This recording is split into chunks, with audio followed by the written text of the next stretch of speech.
ხო და ნაინო რაც შეეხება მათემატიკას და ბუღალტერია აქციების ყიდვა-გაყიდვას. ბუღალტერიაზე ვერ გეტყვი, მაგრამ მათემატიკასა და აქციების ყიდვა-გაყიდვაზე მოგახსენებ. მოკლედ ესე იგი, მათემატიკა მე მეგონა მთელი ცხოვრება რომ არ მიყვარდა, იმიტომ რომ სამწუხაროდ ძალიან ცუდი მასწავლებლები მყავდა და არ მასწავლეს ნორმალურად და ეხა ძალიან დიდი ბოდიში და შელდონ კუპერი ვერ გამოვედი რა, რომ თანდაყოლილად მქონოდა მათემატიკური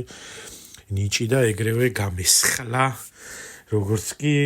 ხელში მომცეს დედაენასთან ერთად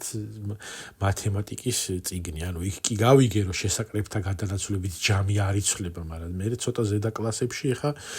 როცა გჭირდება რომ მასწავლებელმა რაღაცა გასწავლოს და აგიხსნას, ყავდა ძალიან ცუდი მასწავლებელი, რომელიც ეხსადამაც გავქაჩე, რომ ჩემით მესწავლა და გეომეტრია სხვათა შორის ძალიან მევასებოდა, იქამდე ვისწავლე რა და მე ნუ ეხა როგორ გვიხსნიდა ხოლმე, იცი ეს მასწავლებელი, გაყვეთილს არ გვიხსნიდა ჯერ ერთი. ანუ იცოდა, ვინ ემზადებოდნენ რა, მაგასთან ემზადებოდნენ თუ არა ეგ არ ვიცი, მაგას ვერ დავწავებ. იყვნენ რომელიღაცა მასწავლებლები, რომლებიც თავისთან ამზადებდნენ ხოლმე რა იმეებს. მოსწავლეებსთან იმათ პირდაპირ უწერდნენ ხოლმე ნიშნებს, ანუ რაგლად დაფასადაც არ იძახებდნენ ხოლმე და თან ეს ხდება პირველ სკოლაში, წარმოგიდგენთ, კლასიკური გიმნაზია. ყველაზე პრესტიჟული სკოლა საქართველოში თუ რაღაცა და ესე იგი, ჩემი ალგებრის მასწავლებელი იცოდა, ვინ ემზადებოდნენ და იმათ გამოიძახებდა ხოლმე რა, დაფასთან რომ შემოვიდოდა და აწერი, აი ოღონდ როდის იცი, აი ახალი რაღაცა რომ შემოდიოდა რა, რაღაც კვადრატული განტოლება მაგალითად. და განხსნის ამას, გამოიძახებდა რომელიმე აი ხუთოსანი ერთი დაახლოებით 6 ან 7 ბავშვი იყო, ოღონდ ხუთოსნები იმიტომ იყვნენ თან, რომ ემზადებოდნენ პროსტა რა და ანუ თვითონაც არ სწავლობდნენ არაფერს ამ გაკვეთილებზე, თან ყველაზე მაგარი ეგ არის, ანუ სკოლის გარეთ სწავლობდნენ და სკოლაში რომ მოდიოდნენ ხოლმე, აი იყო რომ გამოიძახებდა ეს ქალი და მისცემდა რაღაც დავალებას ან ამოცანას, ესენი დაიწყებდნენ წერას და ჩვენ დანარჩენებს პროსტა ესენი რასაც დაფაზე დაწერდნენ და რო ამოხსნიდნენ ამ მაგალითს ეს უნდა გადაგვეწერა რვეულში რა, ეგ იყო მთელი გაკვეთილი და შემდეგ გაკვეთილზე მოვიდოდა და გამოიძახებდა ვიღაცას, რომელსაც უნდა ამოეხსნა რაღაცა მაგალითი და ყოველ ის იყო ხოლმე რომ ვიღაცეები ეგრევე ამბობდნენ ხოლმე არ ვიცის და ვიღაცეები იყვნენ ხოლმე და მე მგონი მეც მათ შორის ვიყავი რაღაც მე რაღაც მომენტში არ ვიციებსში ვიყავი, იმიტომ რომ ნუ რავი რაზე გავსულიყავი რა და მე რაღაც დროს მომზადება დავიწყე დაახლოებით არ მახსოვს, მე მგონი მე-8 და მე-9 კლასებში დაახლოებით არ მახსოვს რა და 4-იანით დავამთავრე, კაროჩე რა, ისა ქვია მათემატიკა. წელი დავხურე 4-იანით, მაგი გავა იმას ვქენი. ოღონდ თან მან ახალმანამდე ოროსანი ვიყავი, მე არ მიძახებდა ხოლმე რა, ამ ისა ქვია დაფაზე წერლებს,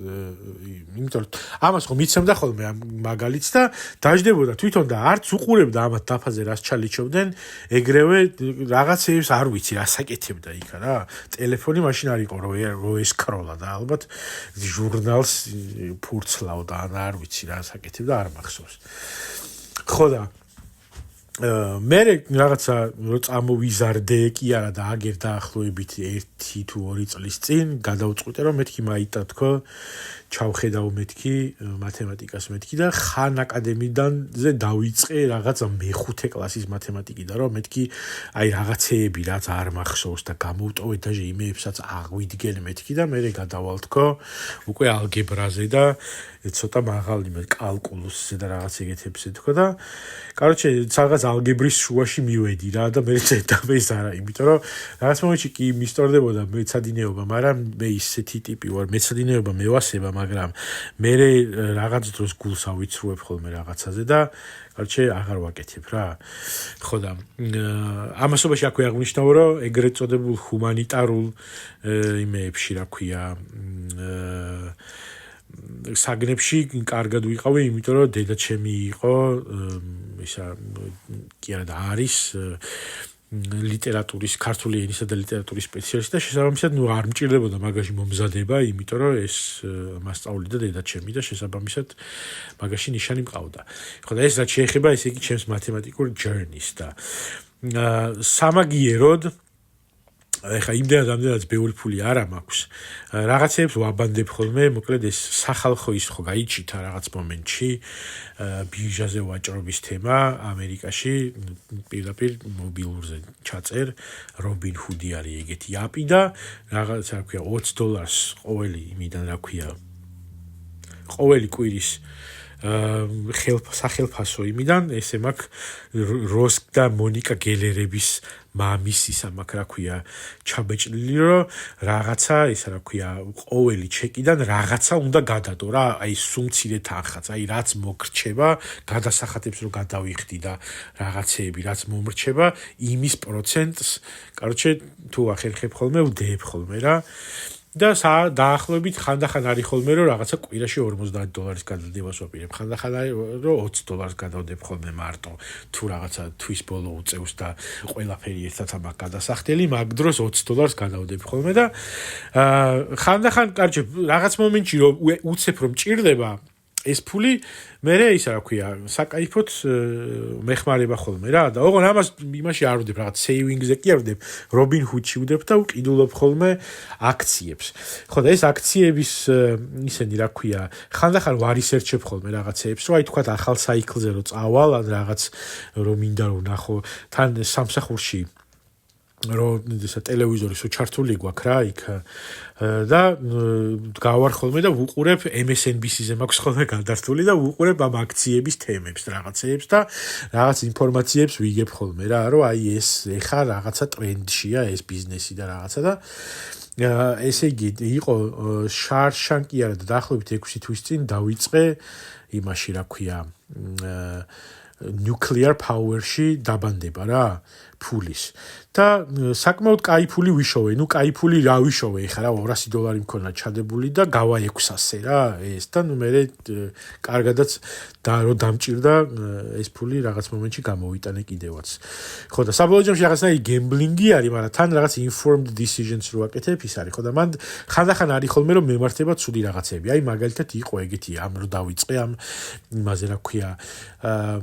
nuclear power-ში დაბანდება ფულის, ანუ იმის ატომურ ენერგიაში დაბანდება რომ დავიწყე ფულის, იქ აღმოვაჩინე რამდენიმე სხვადასხვა კომპანია, რომელიც დამევასა, რომელშიც დაბანდება იყო და ერთ-ერთი არის ეგეთი ოკლო, რომელიც ღირდა $15 რა, თითო ესა რა ქვია, აქცია. და ვიყიდე ეს შენი ოკლოები რაღაცა იმ კვირის ის რომ ჩავრიცხე რაღაცა 4 ცალი ვიყიდე $15 რა $60 გამოვიდა ხო და კაროჩე ავიდა $32-ზე დაახლოებით 2 კვირის მერე რა იმიტომ რომ ეს AI-ის ბუმი რო არის მაგპონჩი დაიწყეს ჩადება იმაში რა ქვია nuclear power-ში რა და რაღაც რეაქტორები და რაღაც და ეს ოკლო არის იმისი რა ქვია რაღაც მინი რეაქტორების ის არის კომპანია რა რომელიც მინი რეაქტორ აკეთებს და ნუ მეთქი რახან ეხა ყველა Microsoft-ი, Amazon-ი, ყველა რაღაცებს, Apple-ი, ყველა AI-ში რახან არის გაჩითული და ეს ვიცით რომ კაროჩე ძალიან ენერგია ძალიან მიაქვს AI-ის, ყველა ცდილობს რომ რაღაც nuclear power-შიც დააბანდოს თან და ნუ მეთქი ოკეი რაღაცა სიმას იზავს თქო და $32-ზე ავიდა რა ეს შენი ოკლო და მე ავდექი და გავყიდე იმიტომ რომ რაღაცა ისენი იყო fluctuation-ები იყო რა Wall Street-ზე და მეთქი ეს უეჭველი დაეცემა მეთქი კაროჩე და ეს რაც მოვიგე მეთქი ეხა ეს ფული თქო ანუ გავაორმაგე მე კაროჩე 4-ის მაგია და 800-ს ვიყიდი მეთქი და ესე ვთამაშობ ხოლმე რა და საბოლოო ჯამში რაღაცა პატარა კაპიკები გამომდის ხოლმე პატარა მაგრამ მე რომ ყოფნის ხო და გითხრა ეხა ჩამოვარდა ეს შენი ოკლო ამ $32-დან მაშასადამე $22-ზე და მე ვარ რომ მეთქი მომენტ $19 $20 ჩამოცდეს მეთქი რა და ვიყიდი მეთქი ბარემ თქო ისევ რაც მეთქი ეს რო გადავყიდე კაროჩე იმასაც ვიყიდი თქო რა და მე მგონი რაღაც და კიდე რაღაცა ჩავდე შევიტანე ხელფასიდან და დაახლოებით 10 წლის კიდვა სვაპირებდი რა რომ აი $19 ჩამო 19 და რაღაცაზე ჩამოვიდეს და ვიყიდი მეთქი და კაროჩე არ ჩამოვიდა რა 19 და რაღაცაზე 21.5-მდე ჩამოვიდა და ეხა არის $120 თითო ისა რა ქვია აქცია იღადავე პროსტო ხო და მე დამევასა ეგ პონტი იმიტომ რომ მან დროს რაღაცებს ვარისერჩებ ხოლმე და ეს რისერჩი და გამოძიება და რაღაცეების ინფორმაციების მოძიება ისედაც მევასება რა ხო და ამიტომ რაღაცა მათემატიკების და რაღაცეების ანგარიშობები არ მჭირდება მანდ უფრო ინფორმაციას ვეძებ რაღაცა ვიძიებ რომ აბა ეს შეიძლება და ეხა მაგ მაგალითად ნაყიდი დაახლოებით 100 წალი აქცია ვიყიდე ერთ-ერთი იმისი რა ქვია ბიუჯეტური ავიაკომპანიის რომელმაც ახალი სტრატეგია გამოაცხადა და რამდენიმე ისინი უნდა დაამატონ რაღაცა ბევრი ერთ სხვა თავისი კონკურენტი ის უნდა შეიზყიდონ მოკლედ ავიაკომპანია და დაამატონ რამდენიმე გზა რა მარშრუტი ხო და $4.90-ზე ვიყიდე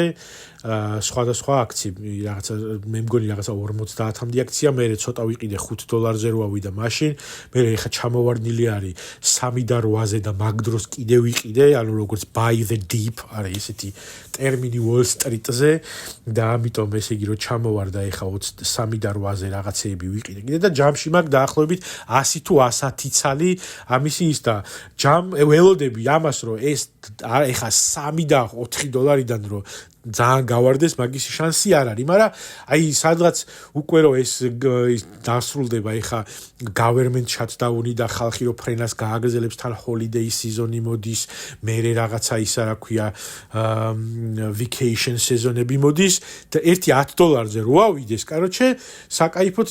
რაც ჩავდე მაგაში დაახლოებით $500 მაქვს ჩადებული სადღაც $1,200 ავიღო უკან რა საკაიფო მოგება იქნება რომელსაც მე კიდე რაღაცა ეგეთ პატარაში ჩავა იმოშვები და ესე ღარიბულად Wall Street-ზე ვთამაშობ ხოლმე და სხვათა შორის ჯერჯერობით ნორმალურად თუ ოკლოს გასხმას არ ჩავთვლით იმას შვები ხოლმე რა ერთი აი ესე რა ქვია saving-ის ამბავში ზემოდან ერთი $100-150 წავამატებ ხოლმე როცა მჭირდება თქვა რაღაცა უცებ დიდი გადასახადი რომ დამეცემა რაღაცა და რომ დამჭირდება ფული გავყიდი ხოლმე რაღაცა აქციებს გამომაქვს და აი ეგრე მოკლედ და შესაბამისად მე ძალიან მომწონს ჩემი აზრით ძალიან მომწონს Wall Street-ი ოღონდ კაპიტალიზმი არ მომწონს თან მაგრამ ნუ რა ვქნათ ეხა we have to adapt